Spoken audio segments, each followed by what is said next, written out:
My name is Angelique Boynton. I'm a doula in Orange County for over 3 years now. When I became a doula in 2005, nobody that I knew what a doula was. A doula is derived from ancient Greece. It's a Greek word meaning a woman who serves. A doula is there for the physical, mental, and emotional support. We also offer labor support at home. We go to their house and stay with them. We do not do anything medical. We go with them to the hospital, stay with them for the whole time of their pregnancy, and then we stay until the baby's born and breastfeeds, and then we leave and let mom and dad have their moment. And 2 weeks later, we follow up with a postpartum visit. It was about a year later, there was a TV show, Dharma and Greg, and she had a doula for her childbirth.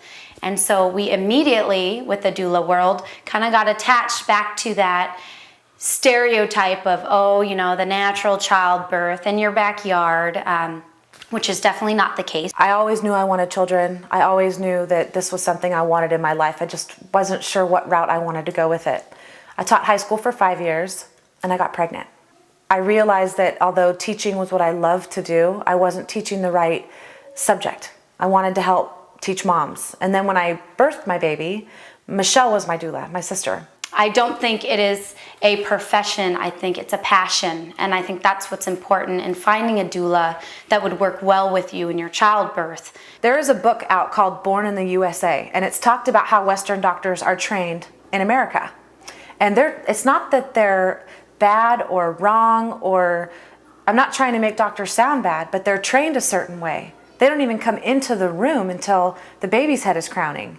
Where's the support for the mom? Only 15 years ago, dads were not allowed in our birthing room. And it wasn't until the public became more aggressive in saying, dads want to see their babies born. And now, we would have never known 15 years ago that dads were not involved in childbirth. We have all kinds of stars. Dave Matthews Band, one of their band members, the CEO and founder of Etnies, and professional skateboarder from France, Paris. They just had their baby. Tina Yothers from Family Ties. A woman named Johanna came to me, had a really bad experience with her first midwife and felt violated and a little bit abused. I was very disappointed and I felt very unsafe because I just didn't feel supported. So it made it even harder for her to let go with the second pregnancy. She called me when she got to the hospital and her labor wasn't progressing like she hoped it was, which is what happened with her first pregnancy. We ended up going to the hospital and coming back actually because I wasn't dilated enough. They sent me home. So right away she went back in that mode. And I told her, this isn't that birth. You're with a different midwife. I'm here to help you.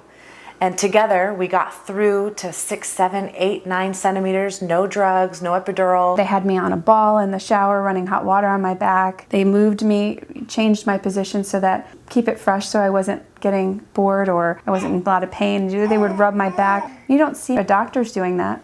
So she had a lot of scarring, physical and emotional background, and she was able to let that go. It was almost therapeutic for her that she was able to let all those negative feelings go. And she would just, at the perfect time, it would be there. So she'd be standing there with chapstick right when my lips were dry. Or she'd have the straw in your mouth. Yeah, the straw in my mouth. Dehydrated. She'd ask me what juices I preferred, and she just... So that I could just kind of concentrate on being there for you. Yeah. She would be there with the digital camera, the video camera. She'd be helping BJ. She was just like 50 hands at once. Giving you water.